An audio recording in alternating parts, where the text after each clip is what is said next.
Friends, welcome to my channel Gayatri vlogs. Hi అండి, అందరూ ఎలా ఉన్నారు? నేనైతే చాలా బాగున్నాను. అండ్ మీరందరూ ఎలా ఉన్నారో నాతో కామెంట్ సెక్షన్లో షేర్ చేసుకోండి. సో ఇవాళ వీడియో వచ్చేసి లాస్ట్ టైం మనము రెగ్యులర్ పీరియడ్స్ ఉన్న వాళ్ళకి ఎగ్ ఎప్పుడు రిలీజ్ అవుతుంది అన్నది మనము వీడియోలో చేసాం కదా. సో ఎవరైనా వీడియో చూడకపోతే కనుక ఒకసారి చూడండి.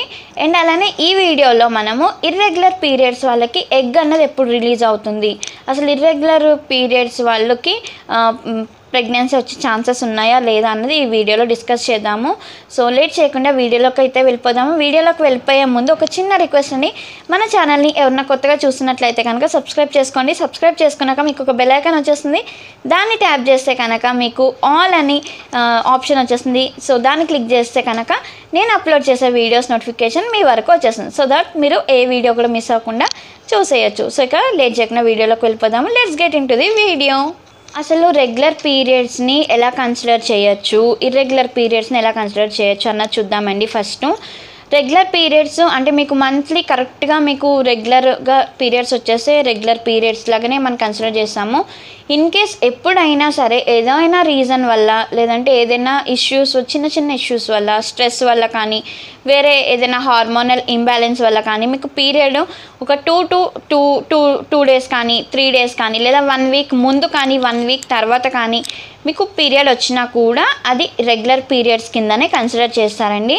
సో 1 వీక్ లేట్ అయింది, 2 డేస్ లేట్ అయింది అని చెప్పేసి మీరు 2 to 3 డేస్కే మీరు చెక్ చేసేసుకుంటే కనుక మీకు చెక్ చేసుకున్నా కూడా పాజిటివ్ రిజల్ట్స్ అయితే రావు. సో ఖచ్చితంగా మీరు ఒక 15 డేస్ అన్న 10 to 15 డేస్ అన్న వెయిట్ చేయండి. వెయిట్ చేస్తే దాన్ని బట్టి మీకు ఒక ఐడియా వస్తుంది. అండ్ మీరు చెక్ చేసుకున్నా కూడా మీరు డిసప్పాయింట్ అవ్వాల్సిన అవసరం ఉండదు. అండ్ ఇప్పుడు ఇర్రెగ్యులర్ పీరియడ్స్ ఎలా మనం కన్సిడర్ చేసామంటే మీకు 2 మంత్స్కి కానీ 3 మంత్స్కి కానీ ఒక రోజేమో ఒక నెల కరెక్ట్ టైంకి వచ్చి ఇంకొక నెల డిలే అవుతూ మళ్ళీ వేరే డేట్స్కి అంటే ఒక నెల 15 డేస్కి లేదంటే ఒక నెల 10 డేస్ లేట్గా వచ్చి లేదంటే ఒక 35 డేస్ కానీ 50 డేస్ కానీ 60 డేస్ కానీ అలా అవుతూ ఉంటారు కదా. సో వీళ్ళని మనము ఇర్రెగ్యులర్ పీరియడ్స్ వాళ్ళ కింద మనం కన్సిడర్ చేస్తామన్నమాట.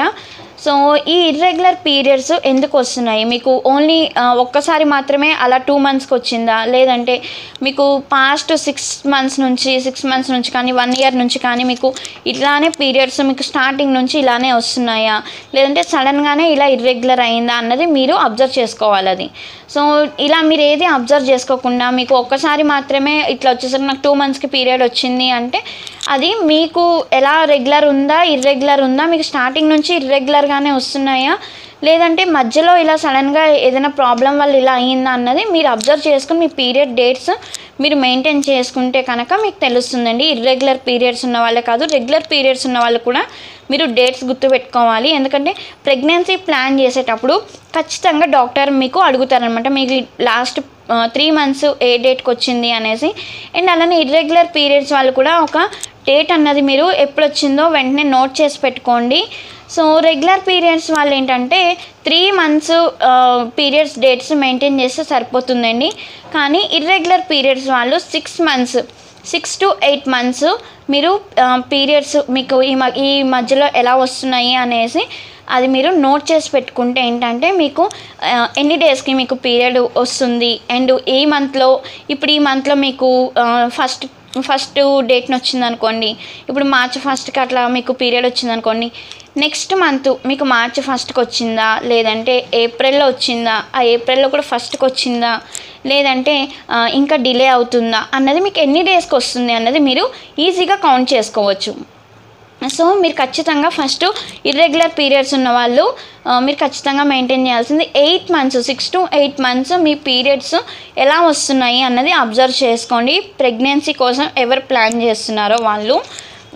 ఇన్ కేస్ ఒకవేళ మీకు ఇప్పటి వరకు రెగ్యులర్గా ఉండి సడన్గా మీకు పీరియడ్స్ 2 మంత్స్ డిలే అయ్యింది లేదా 1 మంత్ డిలే అయింది, రాలేదు, మీరు టెస్ట్ చేసుకున్నారు, నెగటివ్ వచ్చింది.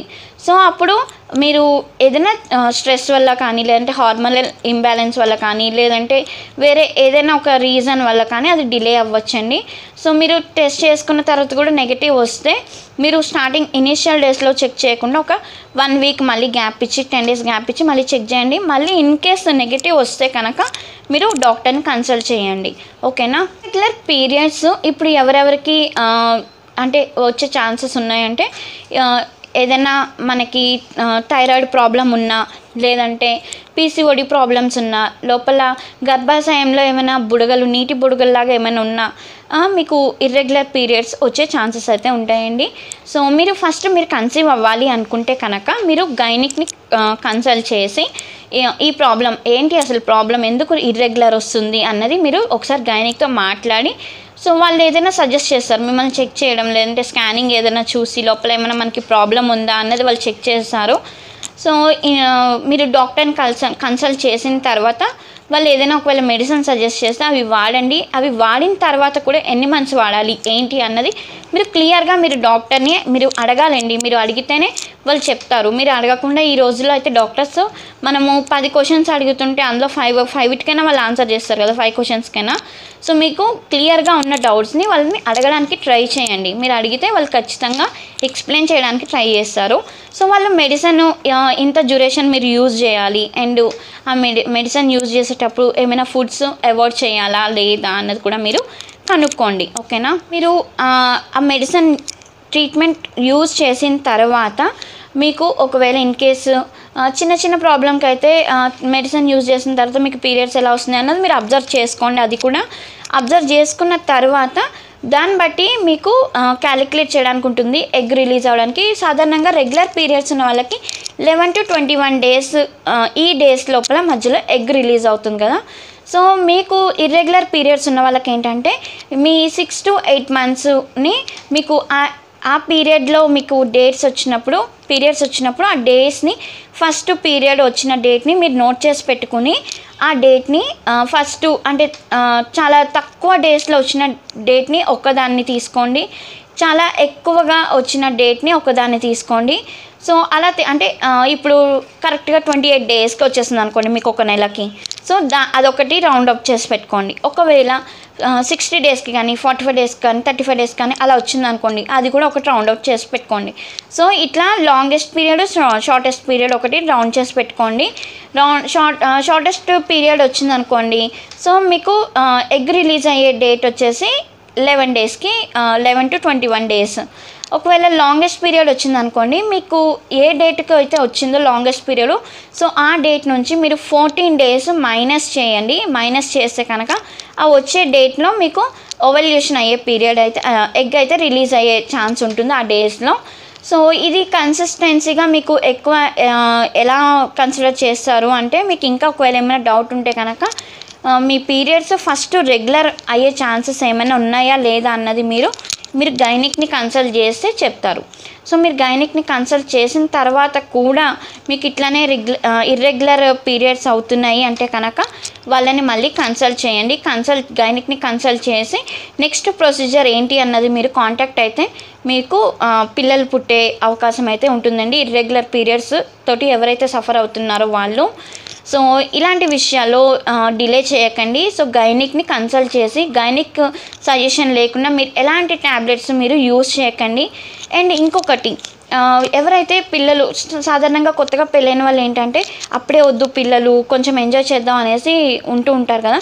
సో వాళ్ళు ట్యాబ్లెట్స్, పిల్స్ యూజ్ చేయకండి. కొంతమందికి పిల్స్ అన్నది సైడ్ ఎఫెక్ట్స్ ఫ్యూచర్లో కనిపిస్తాయి. సో మీరు ట్యాబ్లెట్స్ వాడకుండా సేఫ్ డేస్ ఉంటాయి కదా, సో ఈ డేస్లో కలిస్తే పిల్లలు పుడతారు అనేసి, సో ఆ డేస్ వదిలేసి రిమైనింగ్ డేస్లో కనుక మీరు ఇంటర్ కోర్స్ కనుక చేసినట్లయితే మీకు పిల్లలు కొంచెం మనం ప్రెగ్నెన్సీ రాకుండా కొంచెం జాగ్రత్త తీసుకోవచ్చు. సో ఇర్రెగ్యులర్ పీరియడ్స్ ఉన్న వాళ్ళైతే కనుక మీ ఫుడ్ హ్యాబిట్స్ కూడా ఏమైనా ప్రాబ్లం ఉందా అనేది ఒకసారి మీరు గైనిక్ని కన్సల్ట్ చేయండి. మీకు ఒకవేళ ఒక గైనిక్ దగ్గర మీకు అంత మంచిగా సజెషన్ రాలేదంటే కనుక ఒక సెకండ్ ఒపీనియన్ కోసం వేరే గైనిక్ని కూడా మీరు కన్సల్ట్ చేయండి. కన్సల్ట్ చేసి మీకు ఎక్కడ బాగా అనిపిస్తుంది, ఎలా కొంతమంది ఎక్స్ప్లెయిన్ చేసే విధానం కూడా ఉంటుంది కానీ చెప్పే విధానం, సో దాన్ని బట్టి మీరు చూసుకుని మీకు ఎన్ని డౌట్స్ ఉన్నాయో ఆ డౌట్స్ అన్నీ క్లియర్గా మీరు మాట్లాడి అడిగితే వాళ్ళు తప్పకుండా చెప్తారు. ఈ వీడియో మీకు నచ్చితే కనుక ఒక లైక్ ఇచ్చేసండి. అలానే మన ఛానల్ని ఎవరైనా సబ్స్క్రైబ్ చేసుకోకపోతే సబ్స్క్రైబ్ చేసుకోండి. సో మళ్ళీ నెక్స్ట్ వీడియోతో మీ ముందుకు వచ్చేసాను. అంటే then keep smiling. Have a nice day friends. Bye.